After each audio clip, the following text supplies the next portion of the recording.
Bienvenue sur Planète Actuelle, la chaîne qui vous met au parfum des informations en Afrique. Depuis plusieurs mois, une guerre invisible se joue en Afrique de l'Ouest, celle de la nation et de la désinformation. Derrière des comptes anonymes et des médias en ligne, des stratégies d'influence cherchent à opposer les peuples, fragiliser les institutions et redéfinir les équilibres géopolitiques.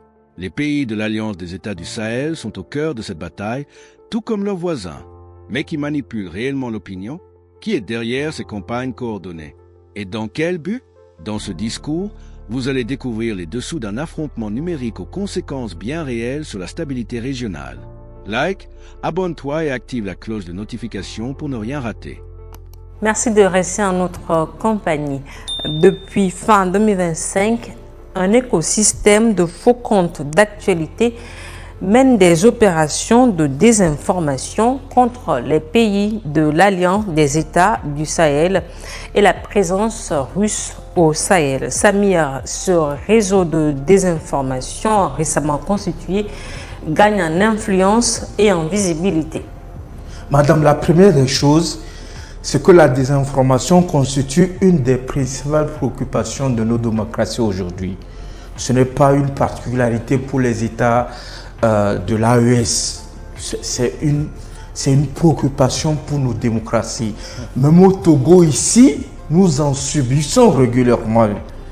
Et donc, quand vous regardez toutes ces campagnes de désinformation, le but c'est quoi?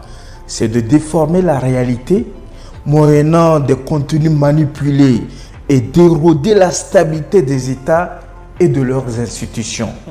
Revenons à la situation qui prévaut au niveau donc des pays de l'AES, parce que j'ai vu autant de publications, autant de contenus sur la toile où on a évoqué un certain nombre de faux comptes. On parle de Scoop Africa, de la Dépêche africaine, de la Voix du Faso, etc.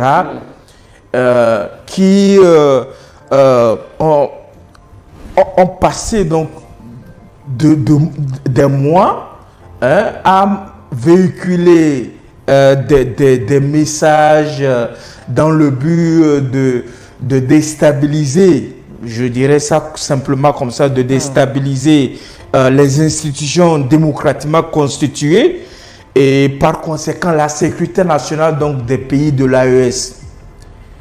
Mais ce que les gens oublient de dire, c'est que dans un passé très très récent, c'est-à-dire en septembre 2025, il y a eu également ces informations-là qui ont circulé en rapport avec les élections présidentielles en Côte d'Ivoire, où on nous faisait savoir également que la Côte d'Ivoire est la cible d'une vaste opération d'influence menée sur les réseaux sociaux, coordonnée depuis le Burkina Faso. Une campagne de désinformation s'appuyant sur des relais locaux. Vous voyez, on passe tout notre temps Qu'est-ce à que nous Samir accuser. insinue? Mais c'est pour dire qu'en fait, vous avez des personnes tapis dans l'ombre qui essaient de manipuler l'opinion nationale en opposant tel pays à tel autre, en opposant telle organisation à tel pays, parce que les comptes qui ont été recensés, dont je viens de faire cas, leur localisation c'est où, madame? Vous avez eu l'information, c'est en Côte d'Ivoire aussi.